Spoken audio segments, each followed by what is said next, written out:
Muito bem, meus queridos, nós, como eu disse no início, estamos nessa caminhada de preparação para o Natal, para esse período propício para a nossa conversão, não é? É um período propício para a nossa conversão. Talvez nós poderíamos pensar, mas eu já faço tantas coisas, eu vou na igreja, eu amo nosso Senhor Jesus Cristo, será que eu ainda preciso de conversão, de mudança de vida? Não é? Talvez seja um questionamento, não que a gente faça de maneira regular, mas no nosso inconsciente, não é? Será que eu preciso de conversão? Porque por vezes nós vivemos como se não precisássemos, não é? De mudança de vida, de escolha sincera a cada momento, a cada dia por Jesus Cristo. Parece que nós vivemos como cada dia deveria ser vivido na plenitude de tudo que eu posso fazer, sem pensar numa consequência definitiva da minha vida, ou seja, na vida eterna, não é? Na comunhão para com Deus. E esse tempo nos propõe para que possamos viver isso, não é? Para que possamos preparar o nosso coração através, né, de uma conversão sincera. E conversão é algo que a gente deve viver a cada dia. Porque na nossa vida, nós somos seres que evoluímos, não é? Que desenvolvemos. A cada instante nós podemos dar passo para sermos mais altruístas, para vivenciarmos mais a caridade, para buscarmos mais a Deus. Nossa vida não é estática, não é? Não podemos pensar que nós somos assim e nós não vamos mudar, porque seríamos uma estátua, não é? Ou um robô, se pensássemos assim. Embora que hoje em dia até os robôs são capazes de evoluir, não é? De evoluir. Então nós também, dentro dessa didática, devemos pensar na nossa existência como algo que nós devemos aprimorar, crescer. E a conversão faz parte disso, não é? Conversão. Sabe que hoje, na primeira leitura, nós temos um trecho do profeta Isaías que nos fala, não é? É um texto messiânico, fala da vinda de Jesus.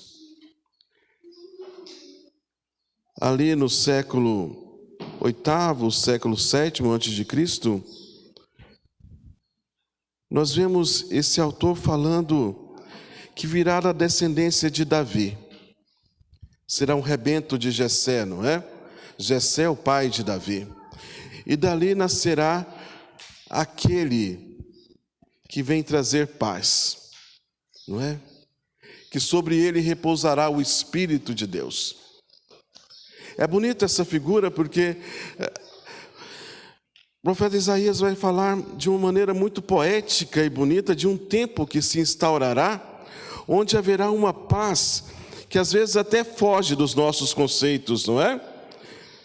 Porque nós pensamos numa paz, muitas vezes, apenas restritiva à ausência de guerra, à ausência de conflitos, mas nessa figura, nessa cena narrada por Isaías, ele vai mostrar algo que é muito maior.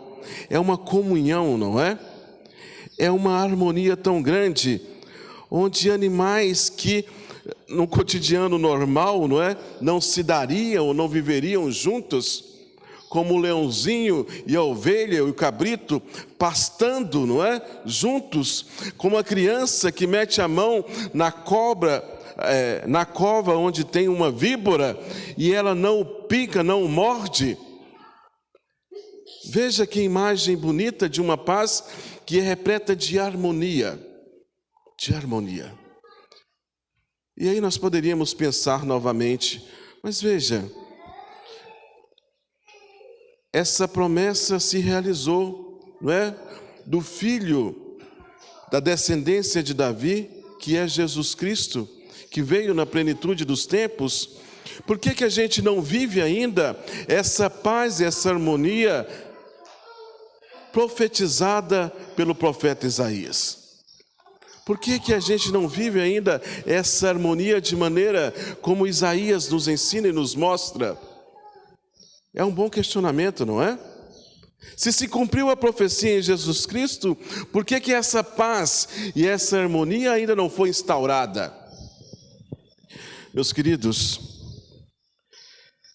essa paz e essa harmonia se instaurará no coração daqueles que acolhem Jesus Cristo, não é? Sabe que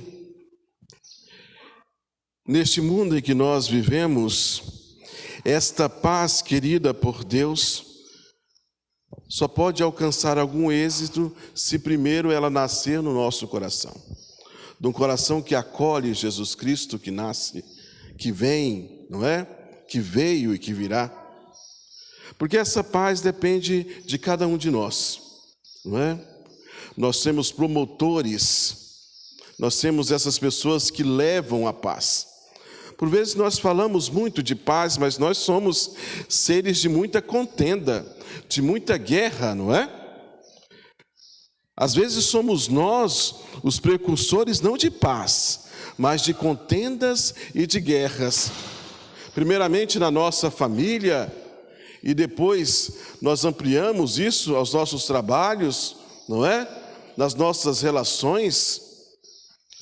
Nós vivemos em tempos em que nós não promovemos a paz. Nós gostamos da gritaria, do combate, não é? Somos nós que pegamos a víbora e jogamos no outro. Nós somos os portadores da serpente. Meus queridos, quantas vezes nós vemos embates dentro de casas com pessoas próximas a nós por causa de coisas tão pequenas, não é? E aqui eu não estou falando que as coisas pequenas às vezes são importantes, a gente sermos cuidadosos, não é? Mas às vezes nós criamos rugas e combatemos e brigamos por algo que às vezes nos distancia mais do que nos aproxima, não é? Dentro da nossa própria casa, dentro do nosso lar, na nossa família. Nós estamos vivenciando este momento da nossa espiritualidade, neste advento, e uma das principais coisas que nós deveríamos fazer para o nosso crescimento é nos ater a isso, não é?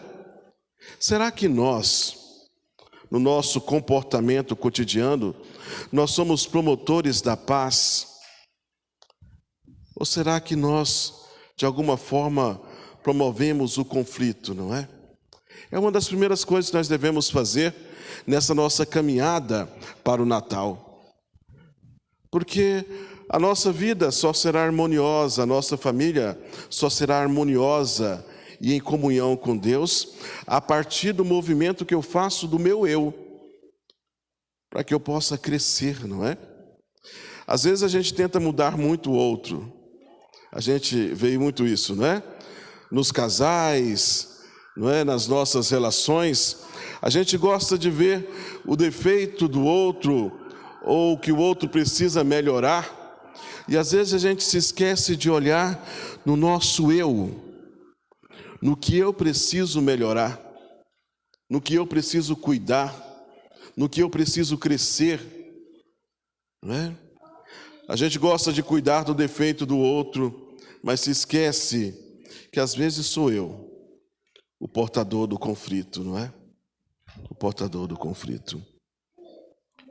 São Paulo hoje nos escreve, porque é bonito ver a Escritura Sagrada, não é?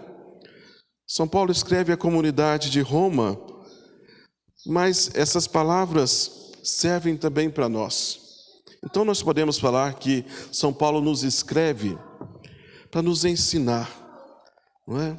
Para a gente ter cuidado com as coisas de Deus, para a gente nos ater as palavras de Jesus. E ele fala das Sagradas Escrituras, não é? Que foram escritas para nossa edificação. Ali São Paulo está falando especificamente do Antigo Testamento, não é? Mas hoje nós podemos falar de toda a amplitude da palavra de Deus, especialmente do Novo Testamento, do Evangelho, que são escrituras para nos edificar e nos mostrar quem é Jesus Cristo e quem nós podemos ser em Jesus Cristo, não é? Olha, mais do que nos mostrar quem é Jesus Cristo, a Sagrada Escritura também nos revela quem nós podemos ser em Jesus Cristo. E nós podemos ser muito mais daquilo que hoje nós somos. Nós podemos crescer muito mais daquilo que hoje nós somos, não é? A partir do momento que nós temos como patamar, como objetivo, finalidade da nossa vida, o próprio Cristo. Ontem eu estava na preparação de pais e padrinhos e eu falava exatamente isso, não é? Nós fomos criados à imagem e semelhança de Deus. E sabe qual que é essa imagem que é usada? Qual que é essa imagem? É o próprio Cristo. Jesus encarnado é a imagem do que nós podemos ser. Ele é a plenitude do homem, não é? Do homem que eu digo, homem e mulher, da humanidade. Ele é a plenitude de tudo que nós podemos ser, não é?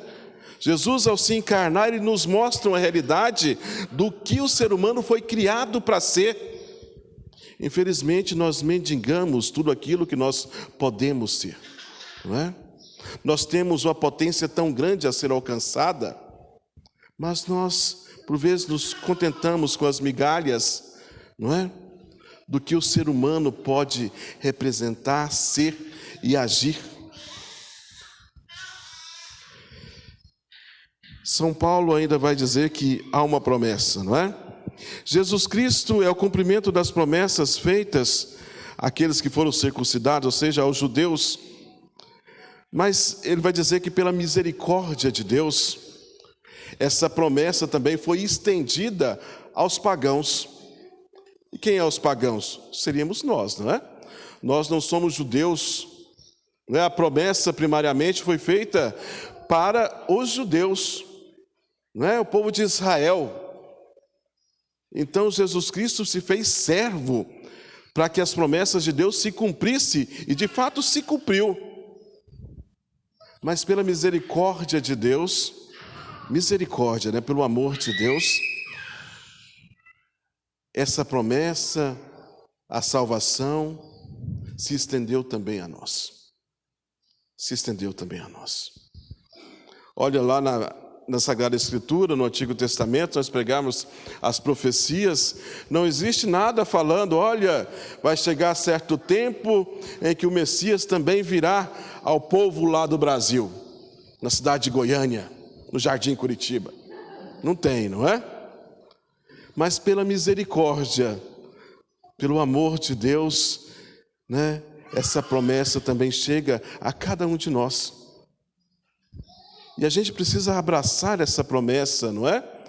Abraçar Jesus Cristo na nossa vida, porque Ele veio até nós. Olha como é maravilhoso a gente pensar que toda essa estrutura, essa economia da salvação é de séculos, de milênios, não é?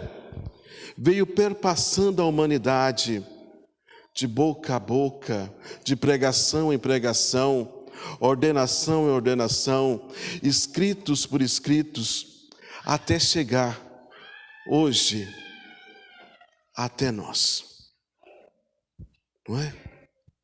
Como é que essa fé chegou até nós? Como é que Cristo nos alcançou? Por que nós estamos aqui reunidos ao redor da sua mesa, da sua palavra, não é? É algo maravilhoso, que às vezes a gente não percebe e não abraça, não é? Hoje no Evangelho, nós vemos sendo apresentada por Mateus essa figura do João Batista. João Batista é bastante conhecido entre nós, nós temos muitas devoções a respeito dele, E ele tirando Maria, dentro da nossa liturgia, veja só, ele tirando Maria é o único santo que nós temos duas datas de festividade, não é? Nós celebramos e festejamos o seu nascimento e também o seu martírio, não é? Dentro da liturgia nós festejamos e celebramos esses dois momentos. É o único santo que nós, tirando Maria, né, claro, que nós celebramos esses dois momentos da sua vida. Mas ele tem um papel fundamental, não é? Porque nele também se aplica e se cumpre a primeira parte da promessa messiânica, não é? Porque antes do Messias viria aquele que iria preparar os caminhos. Isaías vai usar essas palavras, né? Endireitar as veredas, não é? Cobrir os vales, aplainar as arestas. Jesus, o próprio Jesus, identifica João Batista com Elias, né? Quando lhe pergunta, dizendo que Elias já veio. Como é que Elias já veio? Na pessoa de João Batista. E o evangelho de hoje meio que também identifica, não é? João Batista com a figura de Elias, quando ele disse que ele se veste com pele de carmelo, que ele tem na cintura um cinto de couro, que ele come mel silvestre, não é? Meio que se identifica com a figura do próprio Elias. E esse homem, nessa simplicidade, ele conseguiu agariar uma multidão. Nas suas pregações, ali na região do deserto de Judá, não é? Ele pregava e muitos vinham até ele querendo conversão, mudança de vida. E nas pregações de João Batista, ele falava sobre essa conversão. Convertei-vos, porque o reino do céu está próximo. Sabe que essas palavras e esse tema vai ser o mesmo usado nas pregações de Jesus. Quando Jesus, depois do deserto, não é? Das tentações, pela narrativa de São Mateus, começa a sua pregação, o seu ministério, ele vai pregar, e as suas primeiras palavras também serão essas, repetindo as palavras do próprio João Batista. Convertei-vos e creio no Evangelho, pois o reino de Deus está próximo. No Evangelho de Mateus, Mateus gosta de usar a expressão reino dos céus, não é? Porque ele escreve aos judeus, e os judeus não gostavam de falar o nome de Deus, não é? Eles usavam expressões para não falar o nome de Deus, não porque eles não gostassem de Deus, né? Mas pelo temor que se tinha a Deus, um judeu não proferia o nome de Deus, não é? Chamava de o Senhor, não é? Rei, usava outro sinônimo. Mas veja, meus queridos, eu acho bonito de ver, porque João Batista conseguiu fama, não é? Ele era conhecido ao próprio passo de que até o rei Herodes ter certo receio, não é? Ele manda prendê-lo depois, mas ele tem certo receio das palavras de João Batista, e ele até, a princípio, não quer nem matar João Batista, né? Acontece aquele episódio com a sua esposa Herodiades e sua filha, mas a princípio, ele tem receio das palavras de João Batista, dos seus ensinamentos, porque sabe que é verdade. E João Batista então arrecadava essa multidão que ia ao seu encontro, buscando conversão, mudança de vida, não é? E João Batista tem uma pregação forte, não é? Veja as palavras dele quando ele vê que muitos fariseus e saduceus vêm ao seu encontro, e ele vai dizer: víboras, cobras, não é? Por que vocês estão vindo aqui agora buscar conversão? Olha, vocês têm que mudar de vida, não é? Converter para que vocês possam ter obras boas. Não é apenas buscar um batismo, não é? que vocês estarão salvos. Não é apenas por vocês serem fariseus ou saduceus que vocês estarão salvos, mas é preciso que vocês deem obras boas. Não é? João Batista fala isso porque na mentalidade de um fariseu, ele pensava, olha, se eu cumprir todas as regras, todas as normas e as leis que me foram impostas, se eu fazer certinho o meu dízimo, ir às celebrações, as orações de todo dia, Deus tem a obrigação de me salvar. O pensamento e a mentalidade, não é? Como se fizesse essas coisas, pudessem comprar a salvação, não é? E assim, ele poderia fazer tudo isso e de repente nem ter caridade, não é? Faço todos os ritos, cumpro todas as leis, mas o irmão que se lasque, não é? Deus tem a obrigação de me salvar porque eu estou fazendo certinho tudo que foi mandado, não é? João Batista bate forte, esse também é um dos elementos da pregação de Jesus, não é? Olha, vocês têm muitas leis, muitas normas, cobram muito do povo, mas vocês mesmos, né, ele fala aos fariseus, não movem esse fardo nem sequer com o dedo. Ou seja, falam muito, mas vivem muito pouco dessa fé. Não é?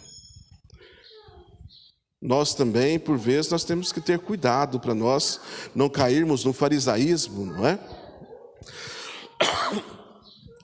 De, às vezes, cair nas coisas corriqueiras da nossa religiosidade. Ou seja, vir à missa por vir à igreja por vir, rezar o terço por rezar. Acontece, não é? Às vezes nós começamos a fazer as coisas muito mecanicamente. Nós viemos à igreja só para falar depois, não, eu vou na missa todo domingo. Gente, bate no peito ainda, né?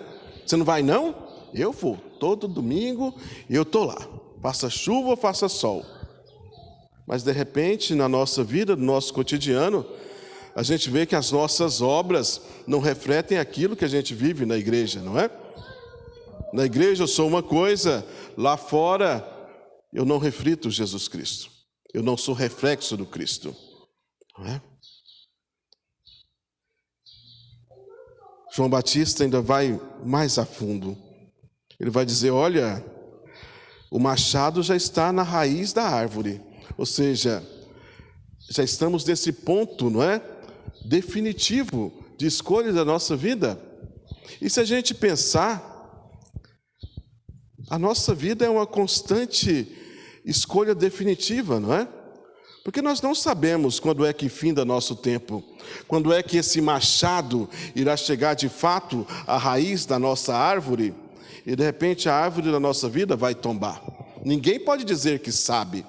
Por mais saudável que nós estejamos, nós somos reféns, não é? Do tempo, nós somos reféns das nossas relações, dos acidentes, das coisas que podem nos acontecer de uma hora para outra, não é? Então, ninguém pode dizer, olha, na minha raiz não tem esse machado prestes a ser cortado. Na minha história, Jesus não está com a pá na eira, não é? Para jogar a palha que não servirá para nada numa fogueira do fogo ardente que não se extinguirá. Então, meus queridos, será que a nossa vida em Cristo, será que a nossa conversão está completa? Será que nós estamos buscando isso na nossa vida? Não é? A gente tem que pensar sobre isso porque são escolhas definitivas da nossa vida. A busca por Deus, a busca por andar nos seus caminhos, eu não estou falando que a gente vai sempre acertar, não é?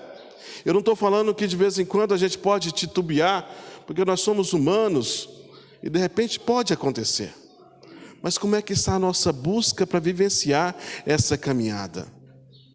Será que nós fizemos uma escolha definitiva nossa? Eu escolho Cristo. Mas o que isso significa? Às vezes a gente tem que pensar até nisso, não é? Eu escolho Cristo É fácil a gente falar, mas o que isso significa? O que é que eu preciso mudar na minha vida? Na minha escolha por Cristo, depende tudo daqui adiante, não é? O para trás já não importa, mas o daqui adiante. Como é que serão pautadas as minhas escolhas? Como é que serão pautadas o jeito que eu faço, modelo a minha vida? As minhas relações, o meu trato com a minha esposa, com o meu esposo, com os meus filhos, o meu trato com aquelas pessoas que me cercam, os meus grupos lá no WhatsApp, as minhas postagens nas redes sociais, como é que eu lido com meus trabalhos, os meus negócios. Olha, a minha escolha por Cristo infere em tudo na minha vida. Tudo, não é? Tem que ser significativo, porque senão serão apenas palavras da boca para fora e nós nos pareceremos com esses fariseus, não é? Falam muito, vivem muito pouco no seu coração. Sabe, nós estamos vivenciando esse tempo e nós precisamos aprender, não é? Eu já falei isso, acho que no domingo passado, mas nós temos que trabalhar, né, pedagogicamente isso no nosso íntimo e no nosso ser, porque essas mudanças na nossa vida, né, João Batista vai usar essa palavra, convertei-vos, mas em outra tradução vai dizer arrependei-vos, não é? Essa metanoia. Metanoia é uma palavra grega que quer dizer mudança de pensamento, não é? Isso não acontece da noite para o dia. Isso acontece pedagogicamente ao passo que a gente vai mudando pouco a pouco o nosso jeito de ver as coisas, de pensar as coisas, não é?